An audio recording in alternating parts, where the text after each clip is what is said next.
Matania Radio.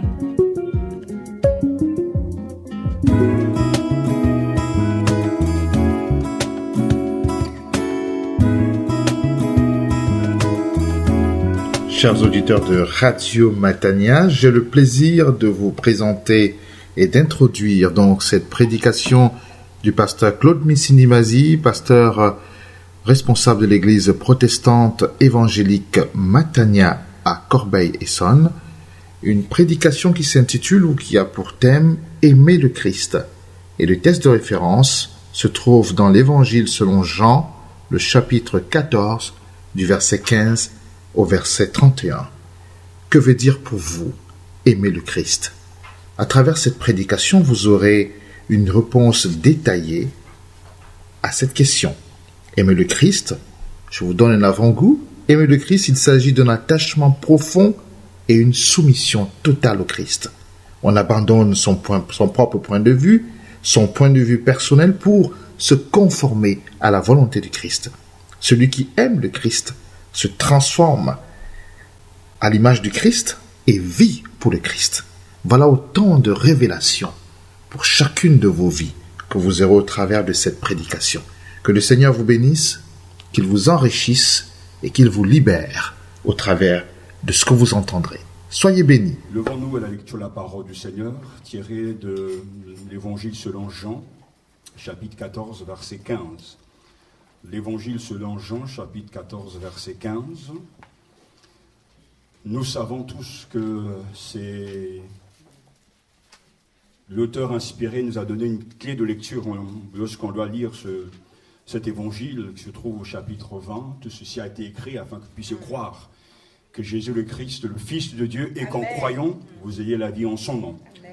Donc l'aboutissement de cette lecture, de cette méditation, doit amener chacun à avoir plus de vie, plus de foi, plus de confiance en Jésus. Amen. Et c'est pour ça que nous voulons ouvrir nos cœurs à l'écoute de ce que Jésus lui-même nous dit, te dit, me dit. Verset 15 du chapitre 14, l'évangile selon Jean. Si vous m'aimez, gardez mes commandements. Et moi, je prierai le Père, et il vous donnera un autre consolateur, afin qu'il demeure éternellement avec vous. L'Esprit de vérité, que le monde ne peut recevoir, parce qu'il ne le voit point et ne le connaît point. Mais vous le connaissez, car il demeure avec vous et il sera en vous. Je ne vous laisserai pas orphelin, je viendrai à vous. Encore un peu de temps, et le monde ne me verra plus. Mais vous me verrez, car je vis et vous vivrez aussi. En ce jour-là, vous connaîtrez que je suis en mon Père, que vous êtes en moi et que je suis en vous. Celui qui a mes commandements et qui les garde, c'est celui qui m'aime. Et celui qui m'aime sera aimé de mon Père, je l'aimerai et je me ferai connaître à lui. Amen. Jude, non pas l'Iscariote, lui dit, Seigneur, d'où vient que tu te feras connaître à nous et non au monde? Jésus lui répondit, si quelqu'un m'aime, il gardera ma parole. Et mon Père l'aimera. Nous viendrons à lui et nous ferons notre demeure chez lui. Celui qui ne m'aime pas ne garde point mes paroles. Et la parole que vous entendez n'est pas de moi, mais du Père qui m'a envoyé. Je vous ai dit ces choses pendant que je demeure avec vous, mais le Consolateur, l'Esprit Saint que le Père enverra en mon nom, vous enseignera toutes choses et vous rappellera tout ce que je vous ai dit. Je vous laisse la paix. Je vous donne ma paix. Je ne vous donne pas comme le monde donne. Que votre cœur ne se trouble point et ne s'alarme point. Vous avez entendu que je vous ai dit, je m'en vais et je reviens vers vous. Si vous m'aimiez, vous vous réjouiriez de ce que je vais au Père, car le Père est plus grand que moi. Et maintenant, je vous ai dit ces choses avant qu'elles arrivent, afin que lorsqu'elles arriveront, vous croyez. Je ne parlerai plus guère avec vous, car le prince du monde vient. Il n'a rien en moi, mais afin que le monde sache que j'aime le Père et que j'agis selon l'ordre que le Père m'a donné, levez-vous. Partons d'ici. Amen. Amen. Prions.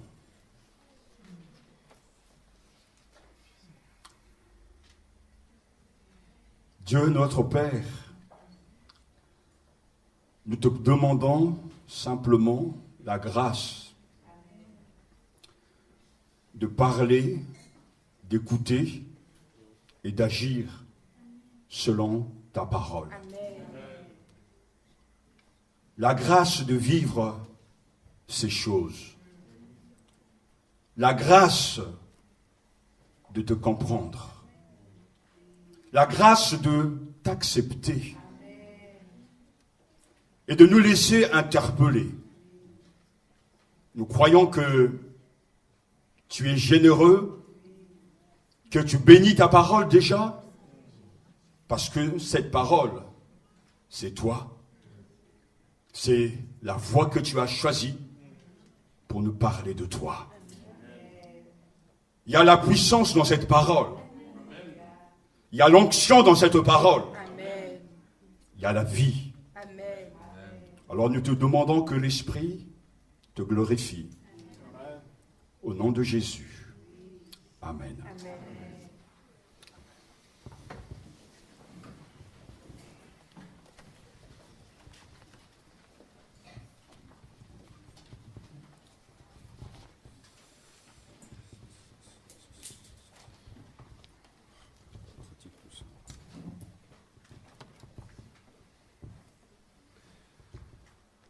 Voilà.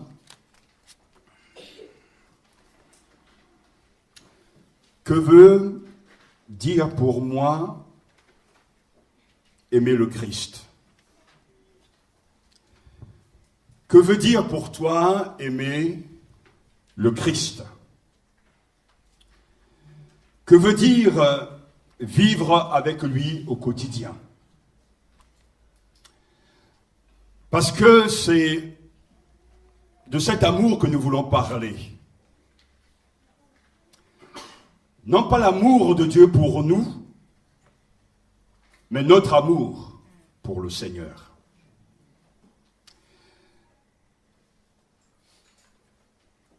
L'amour pour le Christ doit être une réalité. Tomber amoureux de Jésus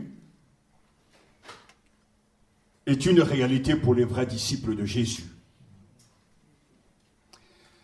Jusqu'à présent, Jésus a parlé, révélé et proclamé l'amour de Dieu pour les hommes. Nous connaissons tous Jean chapitre 3 verset 16, car Dieu a tant aimé le monde qu'il a donné son Fils unique, afin que quiconque croit en lui ne périsse point, mais qu'il ait la vie éternelle. Jésus, en venant sur cette terre, a révélé et proclamé l'amour de Dieu pour les hommes. Et lorsqu'on arrive au chapitre 13, non seulement Jésus, qui est l'incarnation de l'amour, qui est amour lui-même, va mettre le comble à cet amour en lavant les pieds de ses disciples. Le texte nous dit dans Jean chapitre 13, verset 1, avant la fête de Pâques, Jésus, sachant que son heure était venue de passer de ce monde au Père, et ayant aimé les siens qui étaient dans le monde, mit le comble à son amour pour eux. Et il mettra donc le comble de son amour pour eux en leur lavant les pieds, signe d'humilité, signe de serviteur qui bénit ses enfants. Donc, jusqu'à ce qu'on arrive au chapitre 14, Jésus parle. Jésus proclame l'amour de Dieu pour les disciples, pour les hommes. Et lorsqu'on arrive au chapitre 14, Jésus s'arrête. Il continue à nous parler donc de l'amour, mais cette fois, il s'adresse à ses disciples en disant, si vous m'aimiez, vous garderez mes commandements. Jusqu'à présent, moi, je vous ai aimé. Jusqu'à présent, je vous ai démontré mon amour. Jusqu'à présent, j'ai mis le comble à l'amour que j'ai pour vous. Maintenant, l'heure arrive, l'heure des adieux. Je m'en vais auprès du Père. C'est comme si Jésus me dit maintenant, je veux aussi savoir jusqu'à quel point vous m'aimez. Est-ce que vous m'aimez réellement comme moi? Je vous aime. Et dans ce chapitre, il est question d'amour. Si vous m'aimiez, gardez mes commandements, verset 15. Celui qui a mes commandements et qui les garde, c'est celui qui m'aime. Et celui qui m'aime sera aimé de mon Père. Je l'aimerai et je me ferai connaître à lui. Verset 21.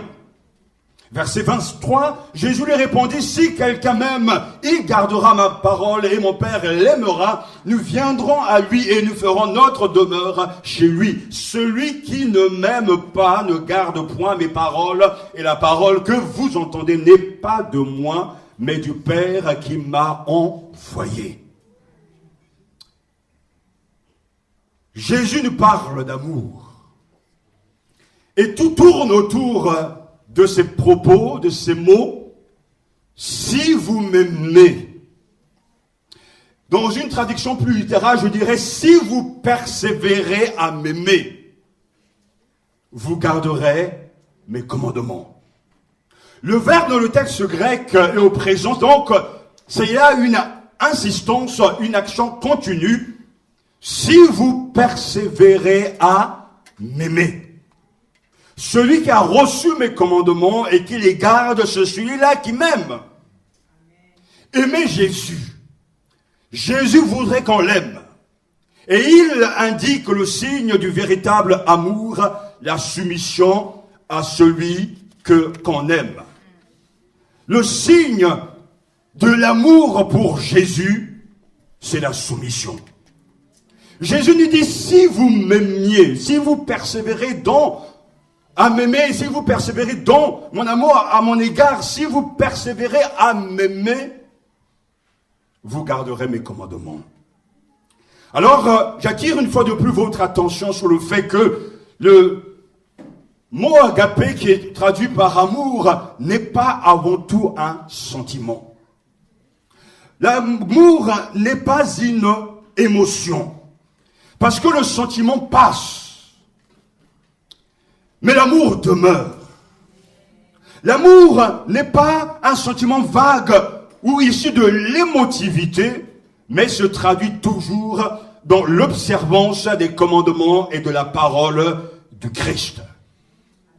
L'amour est une chose solide qui se vit au quotidien, dans la prière, dans le travail, dans l'adoration, dans l'écoute du Maître. L'amour est une valeur sûre. Amen. Et Jésus dit, si vous m'aimez, si vous aimez le Seigneur, vous allez être soumis à sa volonté. Si vous aimez quelqu'un, vous faites beaucoup de choses pour lui.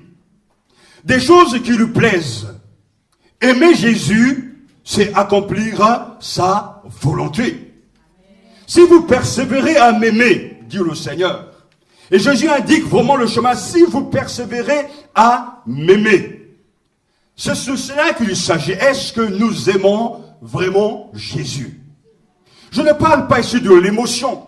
Je ne parle pas ici des sentiments simplement parce qu'il y a des sentiments et des émotions, bien sûr, dont l'amour, mais je parle d'un attachement profond et d'une soumission totale à Jésus-Christ.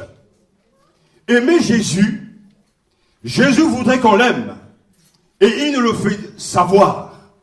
Si nous voulons justement nous aussi montrer à Jésus que nous l'aimons, nous devons nous soumettre à lui sans réserve.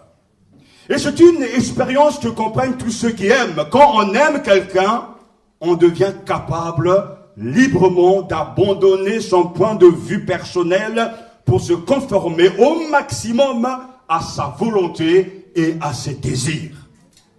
Je dirais même celui qui aime profondément se transforme en celui qu'il aime.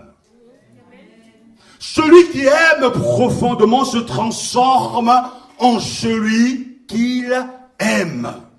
Il vit pour l'autre. Il respire pour l'autre. Il aime la compagnie de l'autre. Il écoute et il boit les paroles de l'autre. Parce qu'il est profondément amoureux.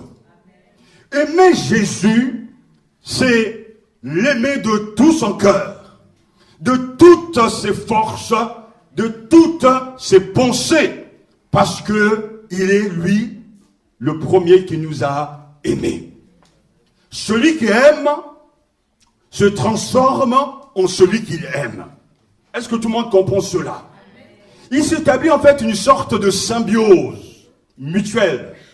Ton désir est aussi le mien. Ta volonté est ce que je veux. Ta pensée est devenue mienne. Nos deux vies n'en font plus qu'une. Voilà ce qu'est l'amour. Et Jésus pose cette question et commence justement par indiquer le signe du véritable amour, la soumission à celui qu'on aime. Si vous persévérez, si vous m'aimez, vous garderez mes commandements. Alors, tout tourne autour de cette présence. Jésus est prêt donc à quitter ses disciples. Et leur cœur est troublé, nous dit le verset 1. Mais il sait que malgré l'absence, les disciples ne seront pas seuls, puisqu'il a promis de revenir. Je dirais même, la Trinité va revenir pour être avec les disciples. Parce que dans le verset 15 à 17, il est dit que l'Esprit viendra habiter parmi les disciples. Dans les versets 18 à 21, Jésus viendra habiter avec les siens. Et dans les versets 23 à 24, c'est le Père qui viendra avec Jésus demeurer dans le cœur de ses disciples.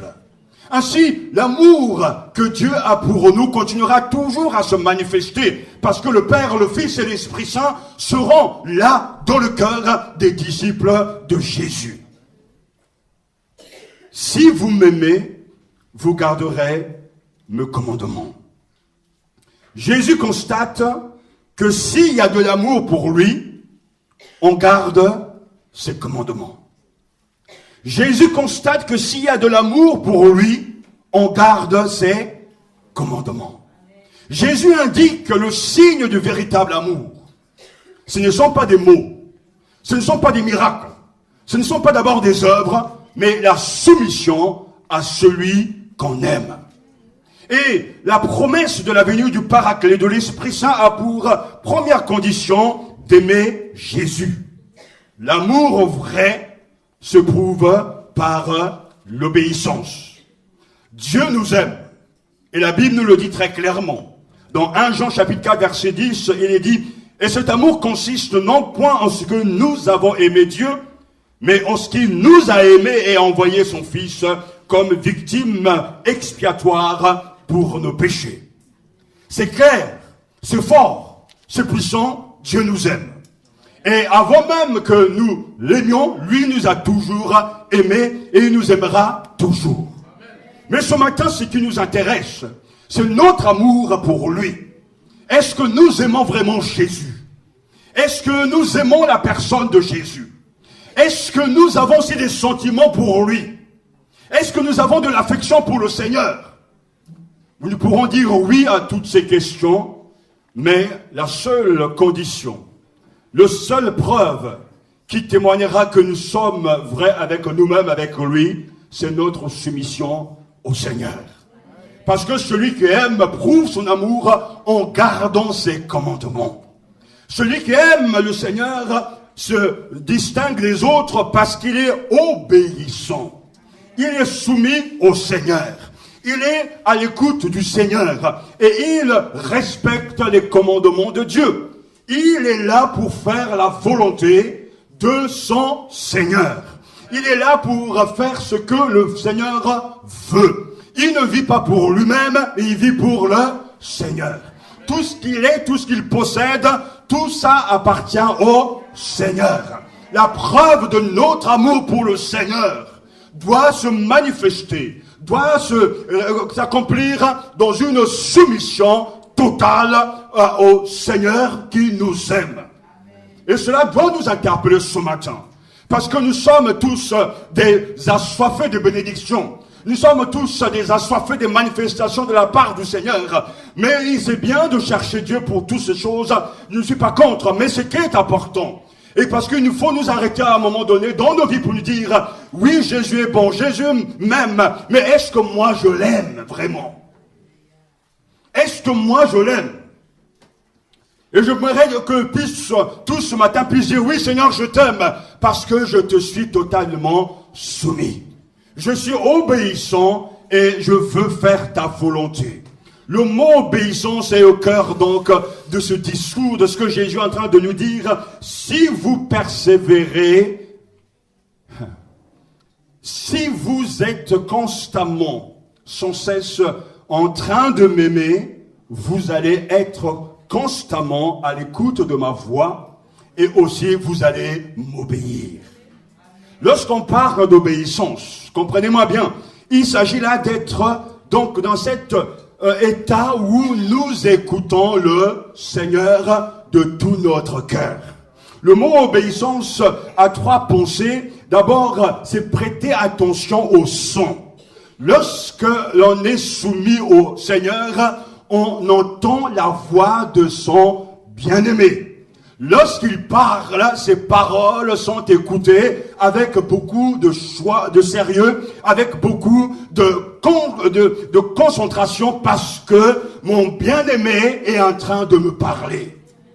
Lorsque on parle d'obéissance, il s'agit de comprendre le discours de celui qui m'aime. Donc, quand Jésus me parle, je suis là et je cherche à comprendre ce qu'il est en train de me dire, parce que le but de celui qui aime Jésus, c'est de exécuter sa volonté.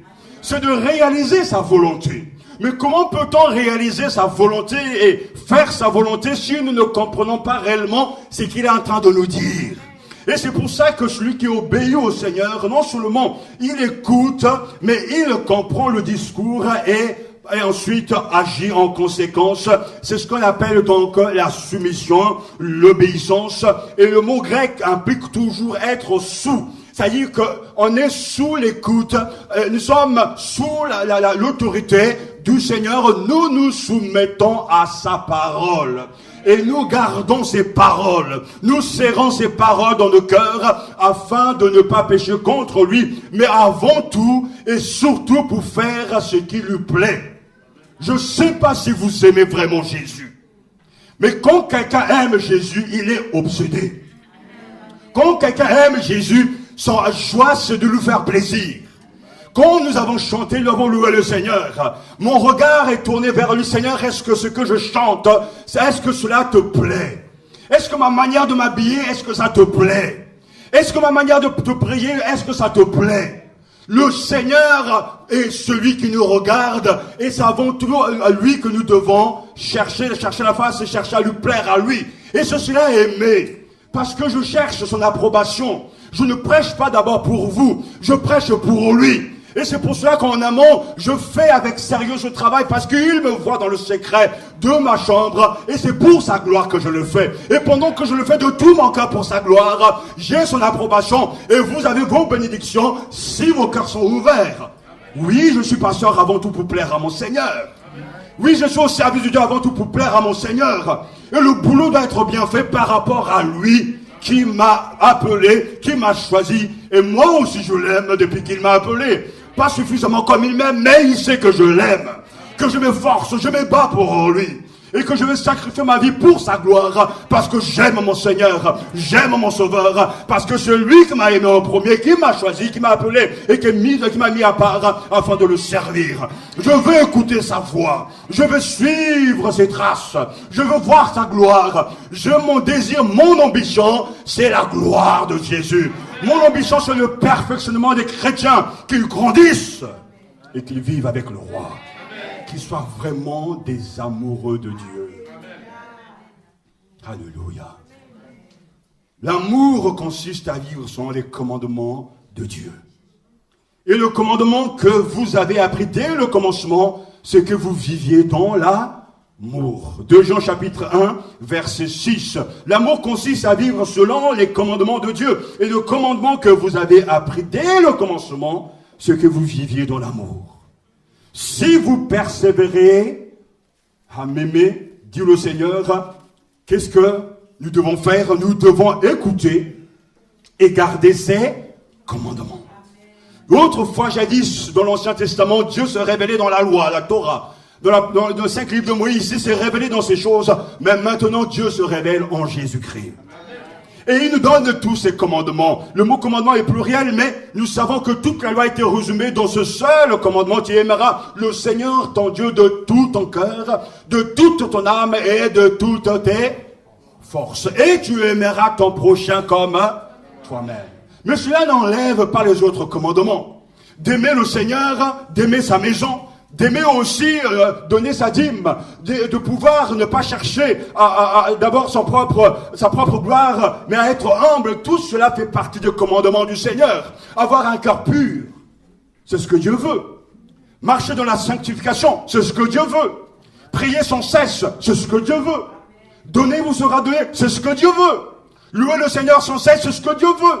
Soyez reconnaissants toutes ces comptes, c'est ce que le Seigneur veut. Ces commandements, c'est la parole du Seigneur. Amen. Si tu aimes Jésus, et je ne parle pas ici simplement de quelques attitudes, ça et là. Si réellement ton amour est concret, ta joie sera d'écouter, de garder sa parole afin de l'appliquer. Jésus donc dit aux Juifs qui avaient cru en lui, si vous demeurez dans ma parole, vous êtes vraiment mes disciples. Vous connaîtrez la vérité. Et la vérité fera de vous des hommes libres. Jean chapitre 8, verset 31 à 32. Si vous demeurez dans ma parole, vous êtes vraiment mes disciples, vous connaîtrez la vérité, et la vérité fera de vous des hommes libres. Alléluia. Si vous demeurez dans ma parole. Et ici, Jésus nous dit justement, si vous m'aimez, gardez mes commandements. C'est simple pourtant. Si vous m'aimez, gardez mes commandements. Si vous demeurez dans ma parole, vous êtes vraiment mes disciples. Vous connaîtrez la vérité. Et la vérité fera de vous des hommes libres. Si quelqu'un entend mes paroles et ne les garde pas, ce n'est pas moi qui le juge, dit Jésus, car je ne suis pas venu juger le monde. Je suis venu sauver le monde. Qui me rejette et ne reçoit pas mes paroles à son juge, la parole que j'ai dite le jugera au dernier jour. Je n'ai pas parlé de moi-même, mais le Père qui m'a envoyé m'a prescrit ce que j'ai à dire et à déclarer, dit le Seigneur dans Jean chapitre 12, verset 47 à 49. Qui me rejette et ne reçoit pas mes paroles à son juge. La parole que j'ai dite le jugera au dernier jour. Et Jean chapitre 17, verset 6, j'ai manifesté ton nom aux hommes que tu as tirés du monde pour me les donner. Ils étaient à toi et tu me les as donnés. Et qu'est-ce qu'ils ont fait? Ils ont observé ta parole. Jean chapitre 17, verset 6. Et ils ont observé ta parole. Ainsi, l'amour vrai pour Jésus se prouve par l'obéissance. Aimer s'exprime par la fidélité au commandement. Celui qui dit qu'il aime Jésus doit faire la volonté du Seigneur. Il doit chérir la parole du Seigneur. Il doit aimer cette parole. Il doit s'engager dans cette parole. Parce que c'est là la preuve qu'il aime Jésus. Je ne sais pas, et un jour peut-être qu'on aura le compteur du nombre de fois, ce matin cela a été répété, où j'ai dit à tout le peuple de Dieu, sans cesse, et je le dirai jusqu'à ce que Dieu m'ait en tout cas appelé à lui. Venez aux études bibliques.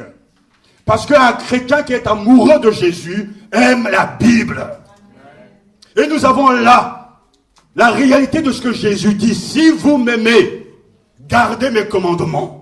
Mais comment connaître les commandements du Seigneur si on n'étudie pas sa parole?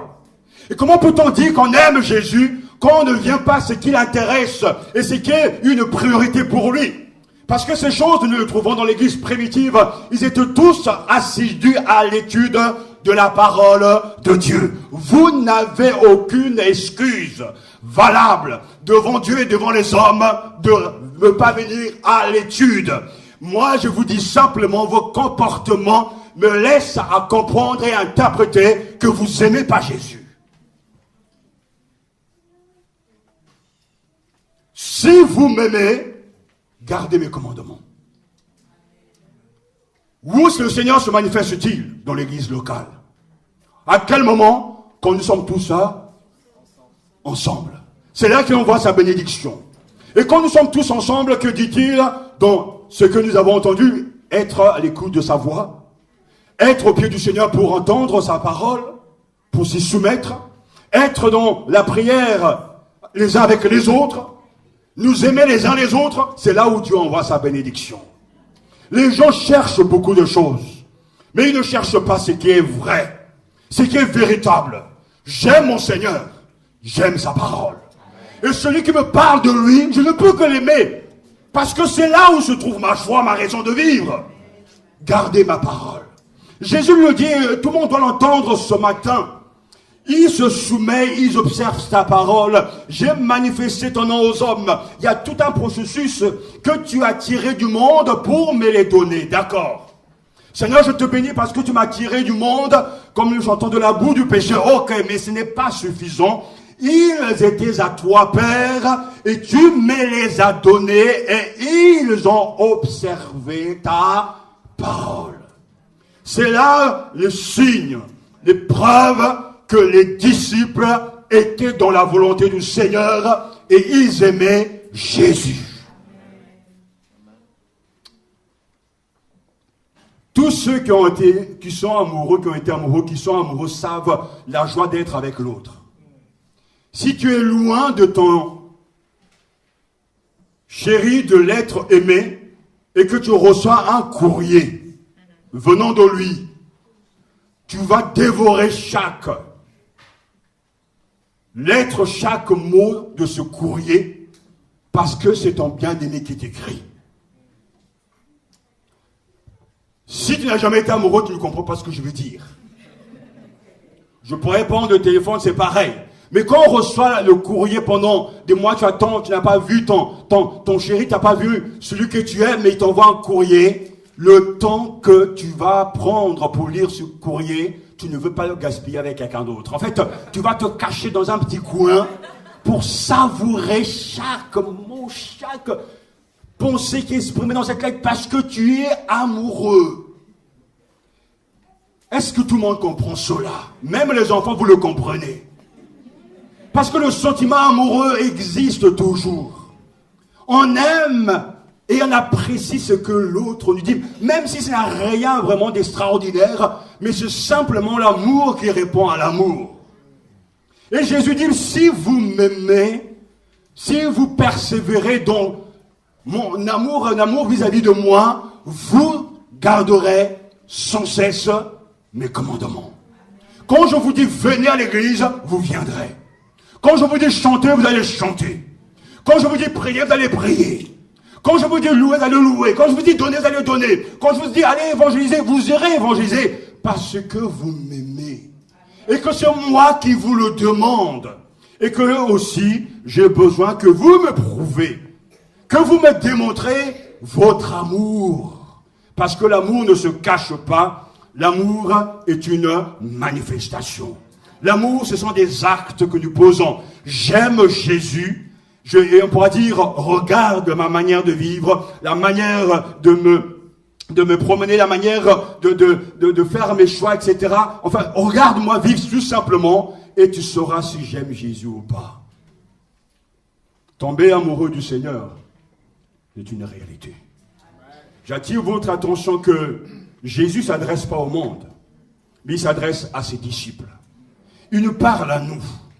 Et il nous dit, si vous m'aimez. Alors, si vous m'aimez, gardez mes commandements. Et il le poursuit par quelque chose d'extraordinaire, parce que tout ce qui va se dire et en quelque sorte dépend de cette injonction, si vous m'aimez. Alors Jésus dit quoi? Je prierai le Père, et il vous donnera un autre paraclet pour rester à jamais avec vous. C'est-à-dire que l'amour réel et actif pour le Christ, on trouve à l'homme la vie de communion trinitaire évoquée par les paroles de Jésus. Il ne s'agit pas d'une condition, si vous m'aimez, je prierai, non. Puisque vous m'aimez, alors moi aussi, je continuerai avec le comble à mon amour pour vous, je prierai le Père et il vous donnera un autre paraclet pour rester à jamais avec vous. Comprenez-moi bien, Jésus dit adieu à ses disciples, rien que pour 3 jours, parce qu'il va être bientôt crucifié. Il ressuscitera le 3e jour. Mais il promet que malgré ce quelques temps d'absence, vous ne me verrez pas dans mon corps charnel, mais je reviendrai vers vous. Et même si je m'en vais, je ne vous laisserai pas orphelins parce que je vous envoie un autre paraclet. Cela veut dire que le premier paraclet, c'est le Seigneur. Jésus dit, je prierai le Père et il vous donnera un autre paraclet pour rester à jamais avec vous, dit le verset 16. Jésus, devant les Célestiens, promet un autre paraclet, un défenseur qui assistera les disciples dans l'épreuve. Jésus l'appelle l'autre paraclet, le Saint-Esprit et le paraclet, l'émissaire du Christ qui a été envoyé pour que lorsque le Maître était absent, son absence soit remplacée par la plénitude du Christ, Seigneur et Roi, par le Saint-Esprit. Ils ne sont pas des orphelins, il ne nous laissera pas orphelins, mais il revient vers nous. Et ça, c'est la preuve de son grand amour. Ainsi, si vous m'aimez, vous garderez mes commandements, et moi alors je prierai le Père, et il vous donnera le paraclet. C'est une promesse d'aide et de soutien que le Seigneur donne à ses disciples. Si vous m'aimez, comment vous m'aimez? Comment le savoir si vous m'aimez? Gardez mes commandements, et moi, dans la même relation, je prie pour vous, et je vous donne l'extraordinaire.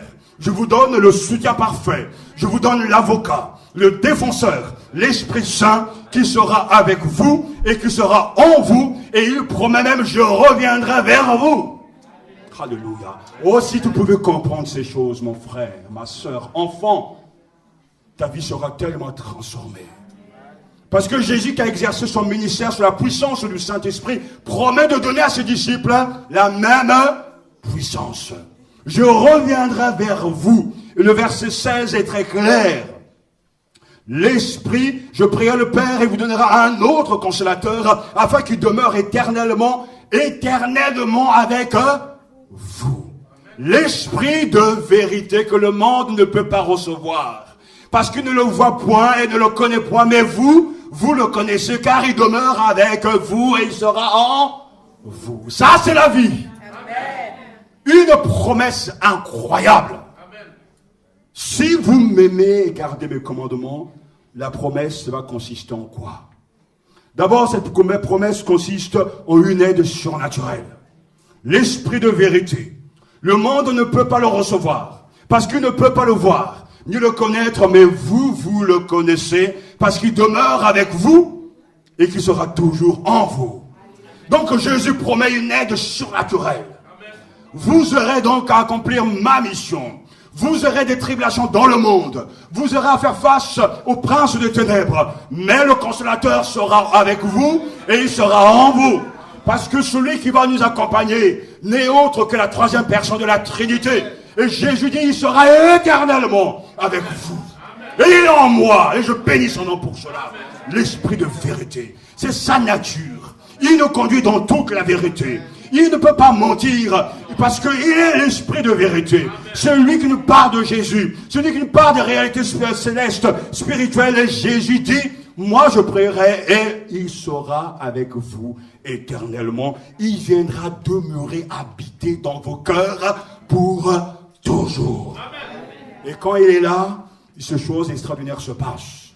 L'évangile est prêché, des choses se passent. Dans les cœurs, il y a quelque chose qui se passe parce que l'Esprit de vérité rend témoignage à notre esprit que nous sommes enfants de Dieu. L'Esprit de vérité communique à notre esprit la vérité qui est une personne, Jésus-Christ. Et ces choses, il faut les entendre et encore, de savoir dire, Seigneur, par ta grâce, je reçois l'Esprit éternel, l'Esprit de vérité, afin d'être différent des gens du monde, parce que Jésus le dit, le monde ne le voit point, ne le connaît pas, mais vous le connaissez, parce qu'il demeure en vous et il sera en vous pour toujours. Jésus promet cela à ses disciples. Et je bénis son nom parce que cela s'est accompli. Le jour de la Pentecôte, le Seigneur s'est glorifié. Mais avant que la Pentecôte arrive, 3 jours après sa résurrection, le Christ est venu vers ses disciples pour les encourager. Quelle promesse extraordinaire! Quand Jésus promet la venue du Paraclet, il veut nous dire également que cette promesse, c'est une vie surnaturelle. Verset 19, dans peu de temps le monde ne me verra plus. Mais vous me verrez. Parce que je vis, alléluia, et que je vous vivrai aussi. Oh, merveilleux Sauveur. Dans peu de temps le monde ne me verra plus. Parce qu'il va être crucifié, enseveli, enterré. Mais vous me verrez. Parce que Jésus a prévenu ses disciples, le 3e jour, je vais ressusciter d'entre les morts. Parce que je vis, vous aussi, vous vivrez. Ainsi, il leur promet une vie surnaturelle. La vie que les chrétiens reçoivent est une vie surnaturelle. Jésus vivant demeure dans le cœur des croyants. Et puisqu'il est ressuscité, qui a renversé les forces du mal, qui a anéanti les pouvoirs occultes, le Christ victorieux vient résider dans mon cœur. Par la foi, grâce à l'Esprit Saint, et parce que en moi je suis puissant. Celui qui est en vous est plus fort que celui qui est dans le monde. La vie qu'il donne est une vie surnaturelle, une vie que les hommes ne peuvent pas connaître. C'est une vie qui dépasse ce que nous pouvons entendre et comprendre. J'ai bien peur que ces choses ne sont pas vécues par les chrétiens, parce que quand la vie de l'Esprit est là, quel que soit l'état, quelle que soit la condition, quelles que soient les circonstances, ça bouillonne dans ton cœur. Et j'aimerais vous voir plus zélé, plus vivant, plus réceptif à la parole. Parce que c'est la parole de vérité qui sauve vos âmes. Vous serez vivants. Parce que moi-même je suis vivant, dit le Seigneur. Jésus promet un enseignant surnaturel. Verset 26. Celui qui doit vous venir en aide, le Saint-Esprit que le Père enverra à mon nom, vous enseignera tous et vous rappellera tout ce que je vous ai dit. Amen. Verset 26. Celui qui doit vous venir en aide, je prierai le Père et il vous donnera un paraclet, le soutien, l'aide, l'ami, l'avocat, le défenseur. Alléluia. Et quand il viendra le Saint-Esprit, que le Père enverra en mon nom, vous enseignera tout et vous rappellera tout ce que je vous ai dit. Et c'est vrai que le Paraclet qui n'abandonne pas la communauté des disciples. L'esprit de la vérité s'oppose à l'esprit d'erreur. Celui qui est dans la vérité ne suivra pas un mercenaire. Celui qui est à l'esprit de vérité ne sera pas accro aux fausses doctrines. Il ne cherchera pas une église pour l'ambiance, pour le spectacle. Non, il sera rempli de désir de chercher la vérité, de chercher une personne, de chercher une présence. Parce que je sais que dans le monde évangélique actuel, il y a tant de choses qui sont proposées. Mais où est l'église selon le cœur de Dieu? Où est l'église où la parole est prêchée? Où est l'église où Christ est le Seigneur et le Seigneur seul?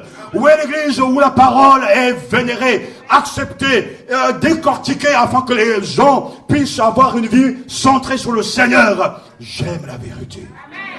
Les gens cherchent l'ambiance. Oh. Ce vendredi, j'étais à une veillée à la suite de la mort d'une femme de pasteur. Mais j'étais étonné. Parce que comme je dis souvent que c'est dans ces occasions-là que les gens viennent pour pleurer, faire semblant peut-être certains de pleurer. Mais c'est jamais vu une salle aussi pleine. Il y avait plus de 600 personnes. Et pourtant, quand on les invite à venir dans la maison du Seigneur un dimanche matin, ils sont fatigués. Mais quand il s'agit des veillées de ce genre, ils sont toujours présents. Et c'est ce qui se passe. Il y a cette ambiance qui est là. Il y a ces chants qui étaient, que l'on chantait, etc. La prédication, bien sûr. Mais les gens viennent pour une certaine ambiance. Ils viennent pour des choses qui Bien sûr, tout ça est important. Il faut accompagner celui qui souffre. Mais les chrétiens doivent avant tout s'intéresser à Dieu. C'est le dimanche matin que ça doit être plein dans les cultes. C'est le vendredi soir, lors de l'étude biblique, que ça doit être plein. Et que bien sûr, quand la mort viendra, il faut aussi entourer de bien-aimés. Mais ça m'a d'abord choqué parce que je dis, je ne suis pas étonné. Parce qu'apparemment, on respecte plus les morts que les vivants. Mais que Dieu nous garde. De ne pas être des croyants qui sont là pour l'ambiance, mais qui cherchent avant tout la vérité. L'esprit que le Seigneur a envoyé, c'est l'esprit de vérité, qui nous conduit dans toute la vérité. Et Jésus même promet une paix surnaturelle, verset 27, c'est la paix que je vous laisse, c'est ma paix que je vous donne. Je ne vous la donne pas à la manière du monde, ne soyez pas inquiets, ne soyez pas effrayés. Alléluia, je ne vous la donne pas à la manière des hommes, c'est la paix que je vous laisse, c'est ma paix que je vous donne. Je ne vous la donne pas à la manière du monde, ne soyez pas inquiets, mais ne soyez pas effrayés. Jésus promet et il donne sa paix. Oh, Jésus est en paix avec lui-même, il est le prince de paix.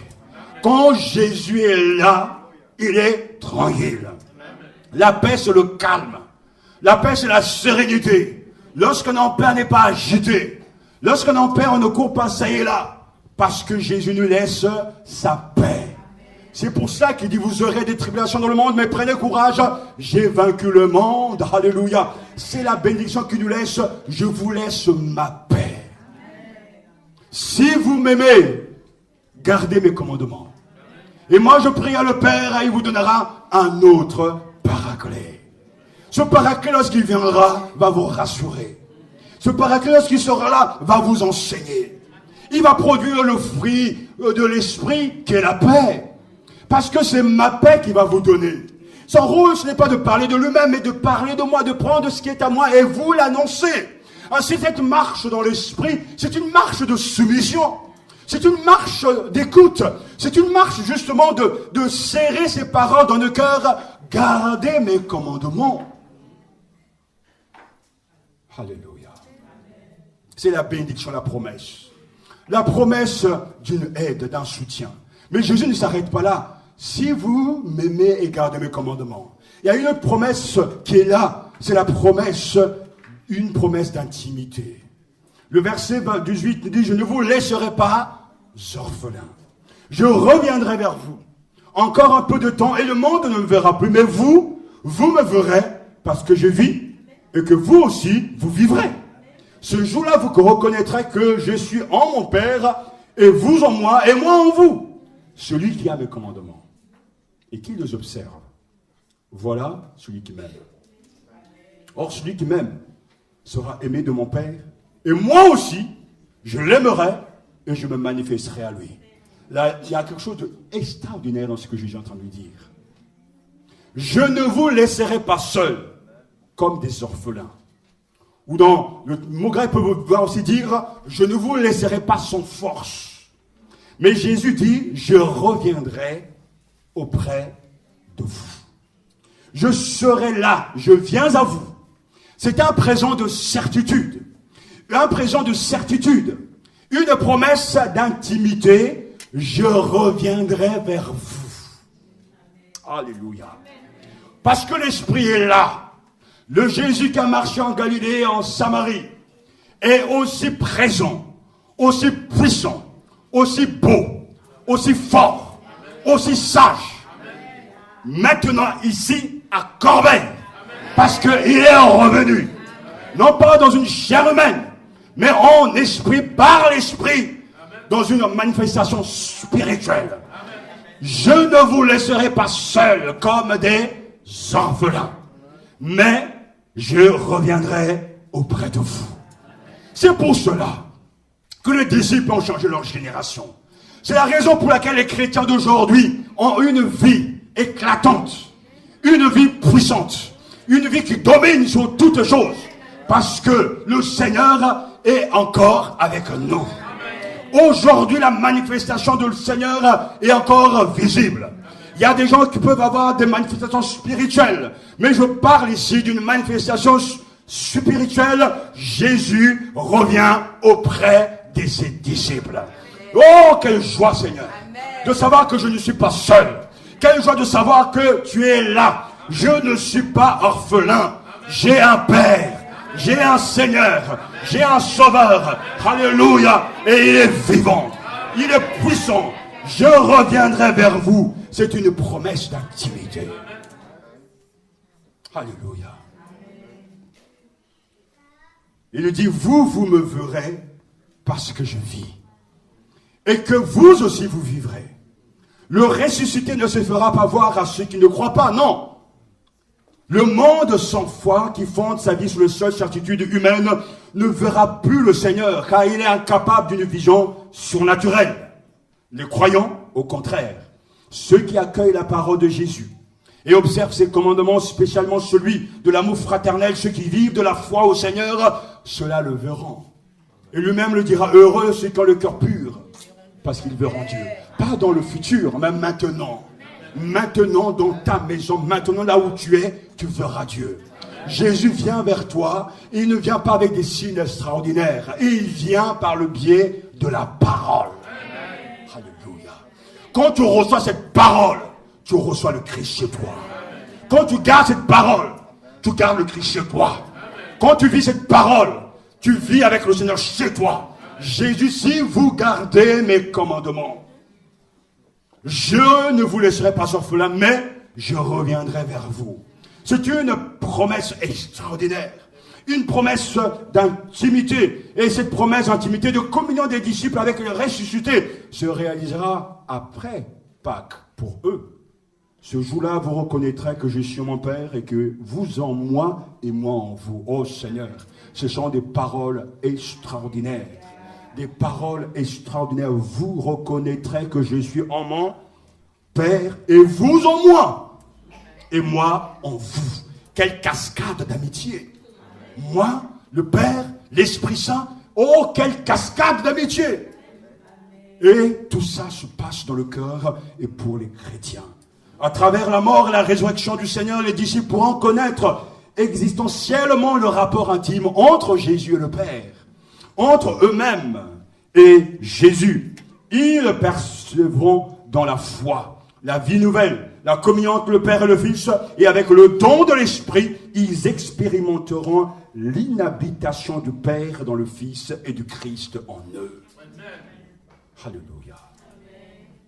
Oh, que les paroles de Christ nous pénètrent ce matin. Pénètrent les cœurs des disciples. C'est cette certitude que nous devons avoir. Je reviens vers vous. Peut-il y avoir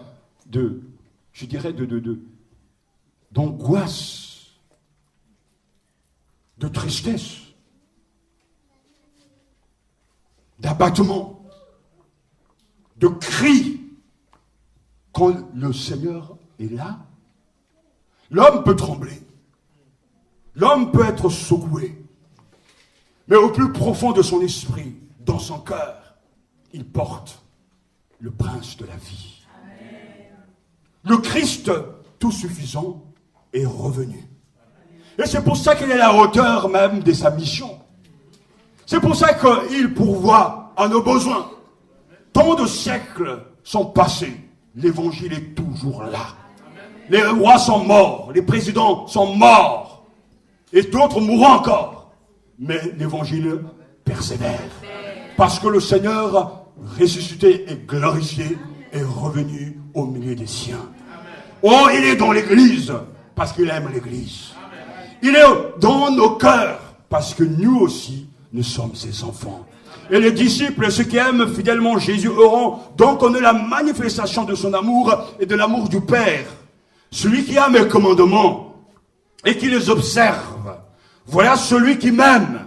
Or, celui qui m'aime sera aimé de mon Père.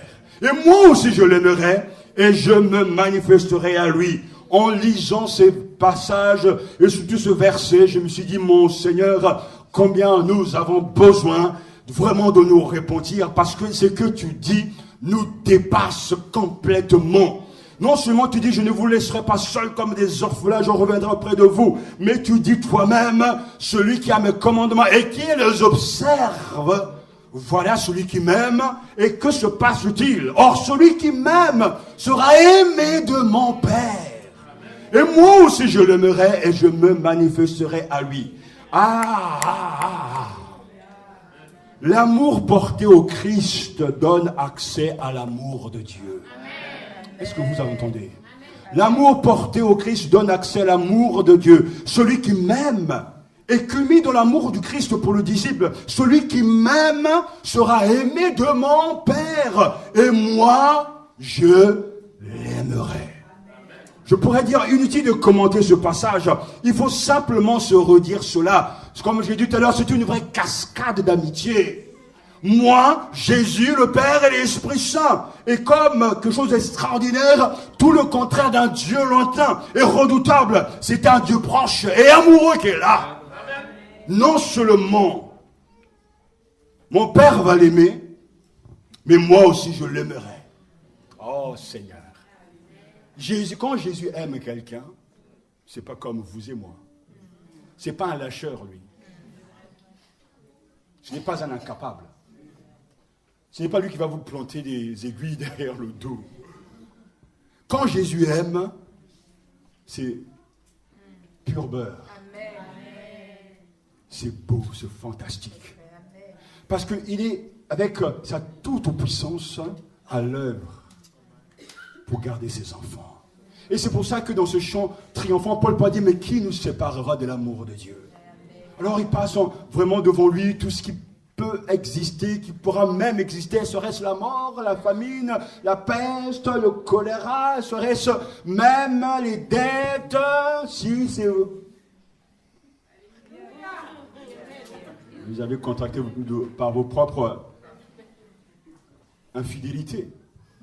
Serait-ce... Parce que lorsqu'on est endetté, parce qu'on est fidèle au Seigneur, c'est différent. Est-ce que c'est possible même d'être endetté quand on sert le Seigneur? Dieu est toujours fidèle.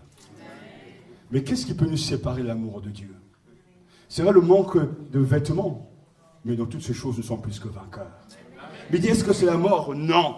Serait-il les êtres célestes, ces esprits méchants? Non. Car non, l'amour de Dieu est déversé dans nos cœurs par le Saint-Esprit. Rien ne peut nous séparer de l'amour de Dieu. Et quand dit Jésus nous aime, oui, mais celui qui m'aime, oh Seigneur, celui qui m'aime, dit le Seigneur, non seulement mon Père l'aimera, l'amour agapé, mais moi aussi je vais l'aimer. Nous savons tous que l'apôtre Paul a été considéré comme vraiment le chouchou du Seigneur. C'était lui qui pouvait être dans l'intimité du Seigneur. Et je suis pratiquement je suis convaincu que ce n'est pas par hasard, ça n'existe pas le hasard, que ces gens qui nous donnent cet évangile, ces gens qui nous donnent les épîtres ou bien les questions d'amour, sont les mêmes gens qui restent en tant que dernier apôtre à recevoir la révélation, l'Apocalypse, parce qu'il aimait son Seigneur. Il était capable de dormir sur le sein du Seigneur. C'était lui qui était là, qui n'a pas quitté lorsqu'ils sont, en tout cas, au pied de la croix. Tout le monde l'abandonne, mais pas Jean, parce que Jean aimait son Seigneur. Il était amoureux de lui, il était attaché à lui. Et même quand Jésus va mourir, il pense tellement à sa famille qu'il va confier un membre de sa famille à ce disciple parce qu'il aimait le Seigneur. Et Jésus le lui montrait bien aussi. Parce que lorsqu'on aime quelqu'un et qu'on donne de l'amour, on reçoit aussi de l'amour. Lorsqu'on sème de l'amour, on attend à récolter de l'amour. Jésus, toute sa vie, a sémé l'amour autour de lui. Mais le jour où il a eu besoin de ses disciples, il n'était pas là. Ils l'ont tous abandonné. Ils étaient faibles, fragiles. Mais quand l'Esprit Saint est venu en eux, ils étaient tous amoureux. Parce que le Saint-Esprit les a transformés, a fait vivre Christ au-dedans d'entre eux. Et ils sont devenus différents des autres. Aujourd'hui, je comprends que des hommes peuvent tout quitter, des femmes peuvent tout quitter pour aller dans des pays tellement incroyables, des pays difficiles, des pays où il y a la guerre. Parce que ces hommes et ces femmes ont une seule obsession, Jésus-Christ. Alors que nous sommes là en train de nous patouiller dans des mêmes histoires, à faire semblant que nous sommes chrétiens, d'autres sont en train de s'engager, de renoncer à leur vie, à leur joie terrestre pour suivre le Seigneur, pour prendre leur croix et aller jusqu'au bout. Alors que nous sommes nous en train de nous patouiller ici, de nous dépatouiller avec des histoires de péché, des histoires de manque de foi, de l'incrédulité, de la désobéissance. Heureusement, béni soit son nom. Des hommes et des femmes, des jeunes gens, des jeunes filles se lèvent pour servir le Seigneur. Ma joie est grande de pouvoir parler à ces jeunes qui disent, Seigneur, je veux te suivre. Je veux moi aussi servir le Seigneur. Je veux tout quitter pour le Seigneur. Et ça, c'est la marque, la preuve qu'ils aiment Jésus. Quand Dieu parle, il n'y a pas 36 options. Il n'y a qu'une seule option, écouter et vivre. Quand Dieu s'est adressé à Abraham, quitte ton pays. Abraham n'a pas discuté, il est parti sans savoir où il allait. Sa vie était consacrée. Jésus aime et il a prouvé. Aimons le Seigneur nous aussi. Cessons ce matin et que cela soit une dernière fois où nous disons, Seigneur, donne-moi de t'aimer, etc. Prenons la décision de l'aimer. Si tu es marié, que ta femme ou ton mari ne soit pas ta priorité, mais le Seigneur. Si tu as des enfants, que le Seigneur soit ta priorité. Si tu es dans l'église, que le Seigneur soit ta priorité. Parce que je suis profondément convaincu, si chacun est amoureux de Jésus, il y aura un puissant réveil ici. Les Français sauront réellement que Jésus est vivant. Parce que l'arme la plus puissante au monde, c'est l'amour. Mais mettez-vous à la place de celui qui aime et qui n'a pas de retour. Et le Seigneur a été confronté à cette ingratitude, nous l'avons vu dimanche dernier avec Osée, chapitre 11, où justement Dieu aime son peuple, mais l'amour l'emportera toujours. Mais le peuple est ingrat, infidèle. S'aimer de l'amour, montrer de l'amour, témoigner de cela, et le Seigneur fera tout le reste.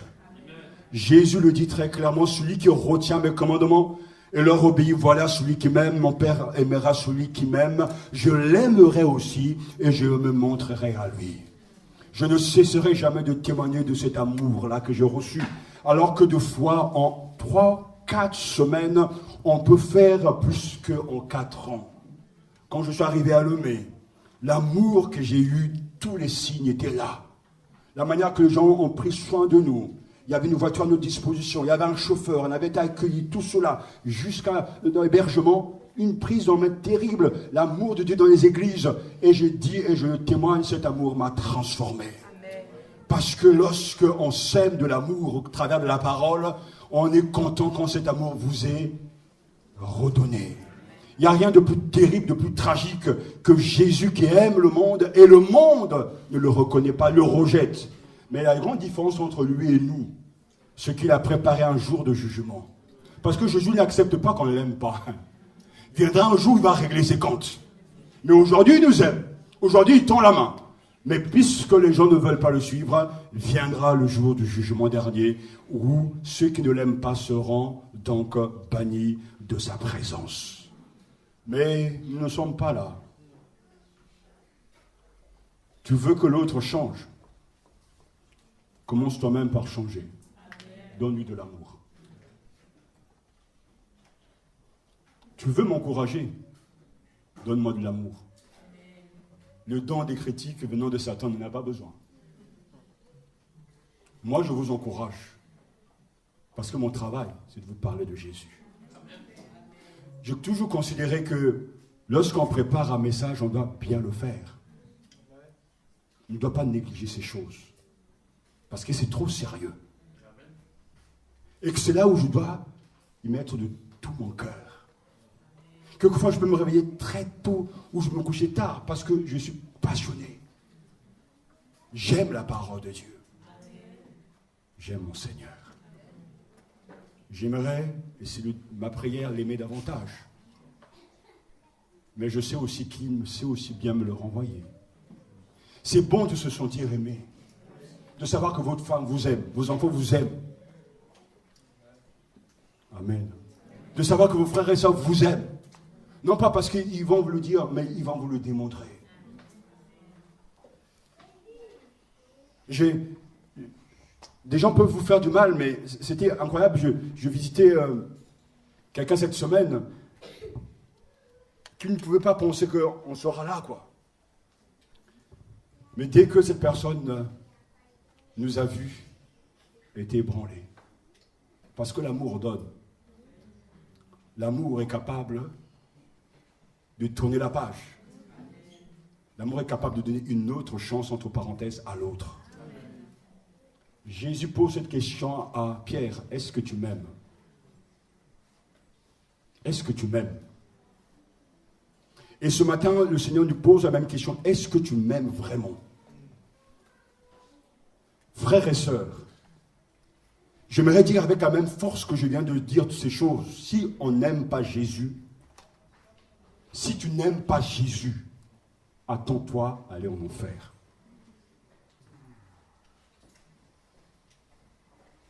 Soit tu es avec lui, soit tu es contre lui. Soit tu es soumis au Seigneur, soit tu n'es pas soumis.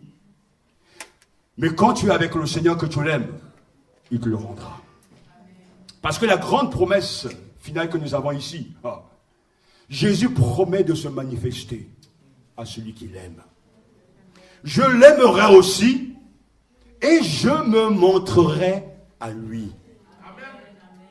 Alléluia. C'est le fruit de l'amour. Une promesse de révélation. Je me montrerai visiblement à lui. Je me manifesterai à lui de façon intime. Jésus parle d'amour. Il s'agit d'une révélation dans la clarté. Voilà la vraie manifestation. Jésus dit, si vous m'aimez, si vous gardez mes commandements, celui qui retient mes commandements et leur obéit, voilà celui qui m'aime. Et que dit-il? Mon Père aimera celui qui m'aime. Je l'aimerai aussi et je me montrerai à lui. Amen. Il peut y avoir 10 000 personnes dans une église, mais Jésus ne peut se montrer et ne se montrera qu'à ceux qui l'aiment. Oh, c'est vrai! C'est pas tous qui ont cette révélation de lui, mais c'est ceux qui l'aiment. Et je tremble encore quand je vous dis ces choses parce que c'est ce qui s'est passé dans ma vie et qui continue à se passer. Je ne parle pas d'une vision, je ne parle pas d'un songe, mais d'une manifestation de Jésus au plus profond de mon cœur.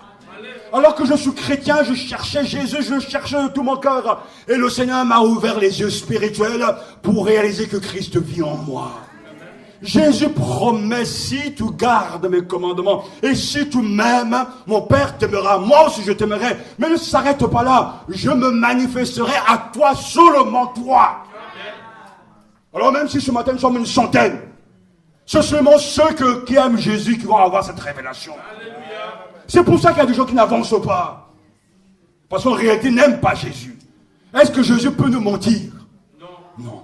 Il peut ne pas y avoir un réveil dans ce pays. Et il n'y en a pas comme on le sait. Mais pourtant Jésus se révèle. Je le vois tout constamment, chaque semaine. Il me parle, il y a quelque chose à me dire de profond. Il sait me relever, il sait, oh Seigneur, c'est tellement vrai. Un Jésus proche, un Jésus réel. Et quand même les situations sont difficiles, il prend le don des anges, le don des révélations pour montrer ce qui doit arriver. Il est puissamment fidèle. Il est proche. Il est là, dans la voiture. Il est là, dans la maison. Il est là, partout où je peux être. Il est là. Je me montrerai à lui. À lui. À lui seul. Si vous m'aimez. Et ce que je suis en train de vous dire se vérifie même dans la vie des apôtres. Ils n'avaient pas tous le même degré de spiritualité. Ils n'avaient pas tous la même capacité spirituelle. Il y a des gens qui sont profonds avec Dieu. Parce qu'ils sont Dieu, leur révèle sa vérité, sa nature, parce qu'il aime. J'aimerais vous dire ceci parce que c'est vrai. Et je parle devant le Seigneur. Quand on aime Jésus, c'est comme un aimant dans notre cœur qui l'attire. Quand on aime Jésus, c'est comme un aimant dans notre cœur qui l'attire parce que Jésus aime là où on l'aime. Et nous savons que Jésus était sur cette terre, il aimait Marthe et Marie. Et on sait que son ami était Lazare. Jésus avait des amis sur la terre. Pourquoi? Mais parce que ces gens l'aimaient. Même lui en tant que fils de l'homme, fils de Dieu, savait reconnaître là où on l'aimait.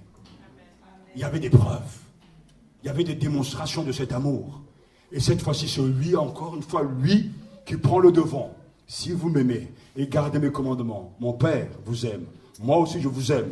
Et je vous promets de me révéler à vous. Si vous n'avancez pas dans vos vies spirituelles, dans tous les messages que j'ai donnés depuis que je suis revenu, toutes les réponses sont là. J'étais en Afrique dans beaucoup de pays, mais je me rends compte que les gens sont profonds avec Dieu. Pourtant, ils vivent dans des conditions pénibles et difficiles. Mais pourtant, ils sont profonds. Vous savez pourquoi? Il n'y a pas de mystère. Le cœur est attaché à Jésus. Et quand son cœur est attaché au Seigneur, le Seigneur vient dans ta maison. Il te visite. Et il dit, je viendrai faire ma demeure chez toi. Donc, chez toi sera chez moi. Alléluia. Est-ce que vous comprenez cela?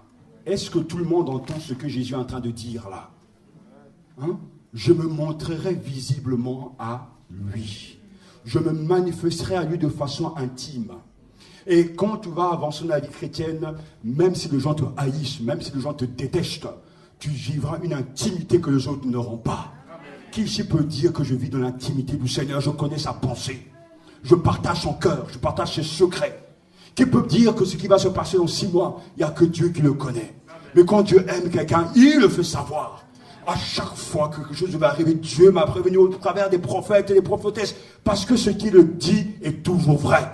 Et j'ai vu les preuves de son amour. Le premier dimanche, quand je suis arrivé à Lemay, j'ai prêché. Un homme de Dieu qui avait été dans la prière a reçu une vision pour moi. Il vient me voir, pasteur, voilà ce que Dieu me dit pour toi. Pendant ton séjour, voilà ce que le Seigneur me dit.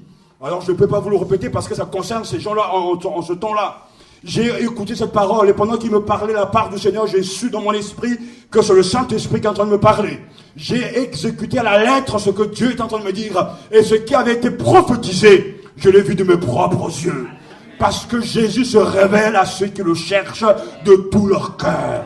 S'il ne se révèle pas à vous, ce que vous mentez. Certains même ici pourront avoir des songes et des visions. C'est là la preuve de l'amour de Dieu. Certains même pourront recevoir la nuit des cantiques spirituels. C'est là la preuve de l'amour de Dieu. Jésus dit, je me manifesterai à lui. Je me montrerai. Je me souviens d'un jour dans ma maison, j'étais pratiquement mort, alors que l'esprit de mort était venu me prendre au plus profond de mon esprit. Quelque chose a commencé à s'éveiller, à faire trembler mon cœur. L'esprit du Seigneur est en train de prendre autorité sur l'esprit de mort. Je me montrerai à toi. Si tu m'aimes et si tu gardes mes commandements, je viendrai chez toi. Je viendrai chez toi, dit Jésus. Ce ne sont pas les mots d'un homme, mais les paroles du Christ. Et Jude, non pas Judas l'Iscariote, lui dit, Seigneur, comment se fait-il que tu doives te montrer à nous et non au monde? Eh oui. Jésus lui a répondu, celui qui m'aime obéira à ce que je dis. Verset 23. Mon Père l'aimera, nous viendrons à lui, mon Père et moi, et nous habiterons chez lui. Celui qui ne m'aime pas n'obéit pas à mes paroles.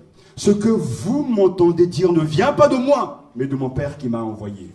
Je vous ai dit cela pendant que je suis encore avec vous. Celui qui doit vous venir en aide, le Saint-Esprit que le Père enverra en mon nom, vous enseignera et vous rappellera tout ce que je vous ai dit.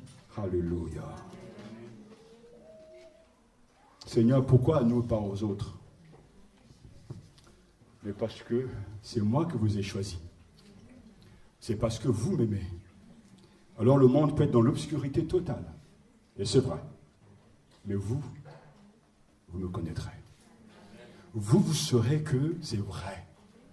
Alors que je regarde autour, on peut des fois envier les gens du monde, on dit, mais ils sont riches, c'est des stars, ils sont connus. À un moment donné, l'esprit te dit, mais et la fin? Moi, je sais qu'il y a la vie après la mort. Vous savez qu'il y a une résurrection après la mort. Vous savez que les choses ici-bas vont rester. Après viendra la mort et le jugement. Vous savez qu'après la mort, si tu es fidèle, tu auras la couronne de vie. Nous savons que Dieu va juger les mondes. Alors, comparez ces choses avec leurs choses à eux. En fait, en réalité, ils n'ont rien. Ils sont malheureux. Ils sont célèbres. Ils sont connus. Mais ils n'ont rien. Parce que nous savons qu'après le jugement, viendra les récompenses. Et puisque Jésus vit, nous vivrons avec lui éternellement. Oh, alléluia. Comment, Seigneur, se fait-il que tu dois te manifester à nous et pas seulement à nous et pas au monde? Mais si quelqu'un même gardera ma parole, et mon Père l'aimera, nous viendrons à lui et nous ferons notre demeure chez lui.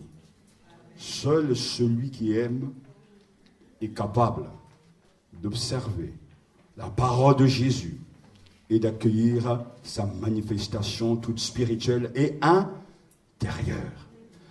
Celui qui aime observe cette parole. Jésus l'aimera et le Père aussi l'aimera.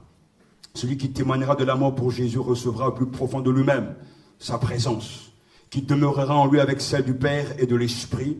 Nous, moi le Père et le Fils, dira Jésus, nous ferons notre demeure chez lui.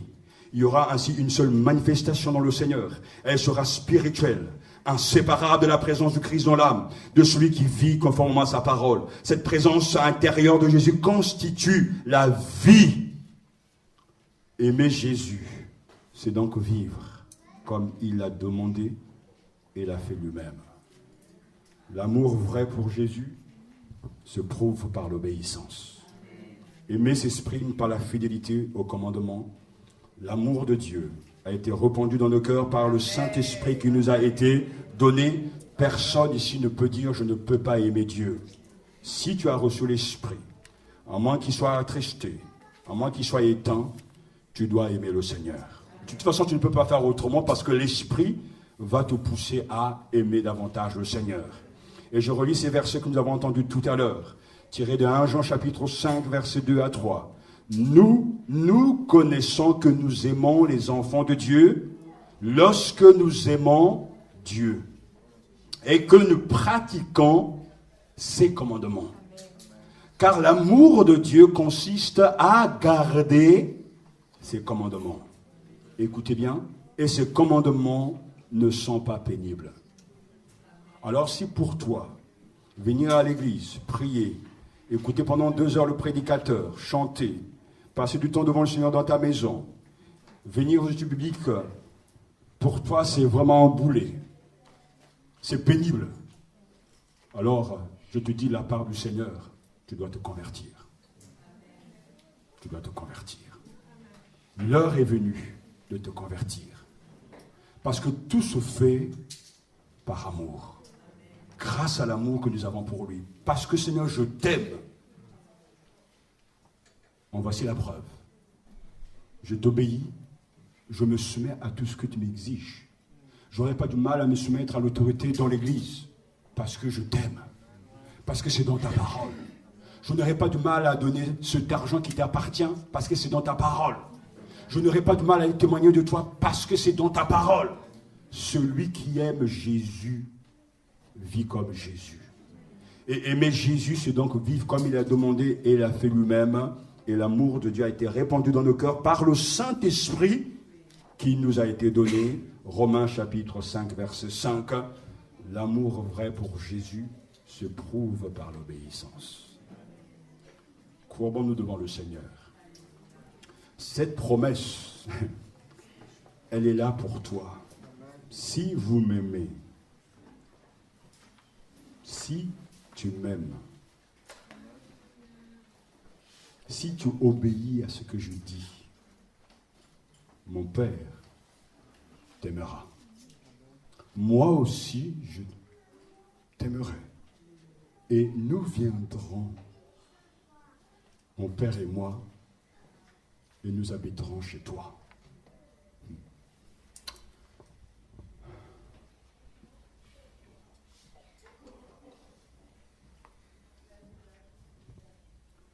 Cette vérité est devant nous.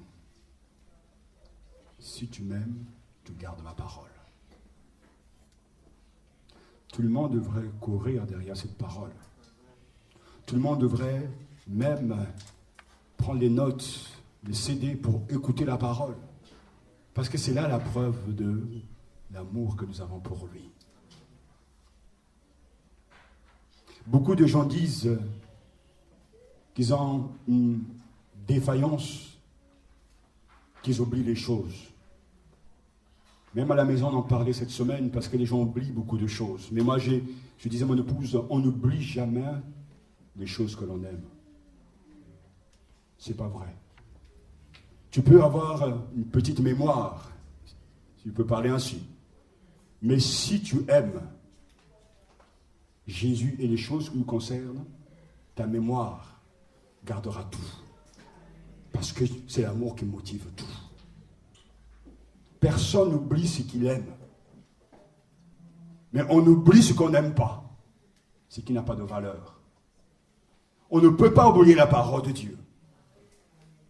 Et je disais aussi à mon épouse, pensant à cet instant, et je vous partage cela. Pendant 30 ans, Jésus a appris par cœur la parole de Dieu. Pendant 30 ans, en tant que bon juif, il a mémorisé les Écritures. Et quand il a commencé son ministère, il dira, il est écrit. Il n'a pas déroulé les rouleaux, les parchemins de l'Ancien Testament, mais il était lui-même rempli de la parole. Parce qu'il était amoureux de parole de son Père, et il aimait son Père. Il buvait ses paroles. Il aimait cette prédication. Et il gardait ces choses. Il repassait ces choses dans son cœur comme Marie, qui aimait son Seigneur, et qui repassait ces choses à l'annonce de l'ange. Parce que c'est l'amour qui pousse à se souvenir. On n'oublie pas ce que l'on aime. Et je peux vous affirmer, c'est une force, c'est un témoignage fort. J'ai entendu bien des anciens, bien des pères spirituels, qui arrivent à la fin de leur vie. Certains ont 70 ans, 80 ans. Mais à force de méditer, de mémoriser les Écritures, leur mémoire a été réactivée, a été purifiée, parce que le Saint-Esprit est vivant. On n'oublie pas ce que l'on aime. On serre ces choses dans son cœur. Parce que c'est là la marque de l'amour. Je ne peux pas oublier la dernière fois que mon épouse m'a dit je t'aime. Tu ne peux pas oublier non plus le jour où tes amis disent qu'ils t'aiment. Parce que c'est la chose qui te marque. À l'instant même, tu n'oublies pas ces choses-là. Parce que c'est l'amour. Si vous m'aimez, dira le Seigneur, vous garderez ma parole et commandement. Si vous persévérez à m'aimer, vous garderez. Le Seigneur me dit de ne pas prier pour vous, mais que chacun décide de continuer dans sa vie et de persévérer dans ses habitudes. Et que si tu choisis de prendre le chemin de l'obéissance, rassure-toi, le Saint-Esprit t'aidera. Si tu décides d'obéir à ce que le Seigneur te dit, attends-toi dès aujourd'hui à ce que le Seigneur te visite. Il viendra faire sa demeure chez toi, dans ton cœur, mais ta maison sera aussi l'habitation de Dieu. Et les anges viendront chez toi à l'aise, parce que c'est la maison, le temple de l'Éternel. Si tu n'aimes pas suffisamment le Seigneur, tu peux dire j'ai des sentiments pour lui, mais ce n'est pas ce que Dieu nous demande ce matin. C'est l'obéissance. Que ce soit la dernière fois que tu dis au Seigneur, j'ai des raisons pour ne pas être là à l'étude biblique, j'ai des raisons pour ne pas être là le dimanche prochain, j'ai des raisons. Tes raisons-là, ça ne regarde que toi. Montre, donne l'épreuve de ton amour au Seigneur. Montre-lui que tu l'aimes. Si tu veux cette visitation, montre-lui.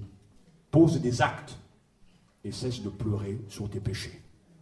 D'ailleurs, le Seigneur m'a dit cette semaine, il faut que tu parles à ton peuple.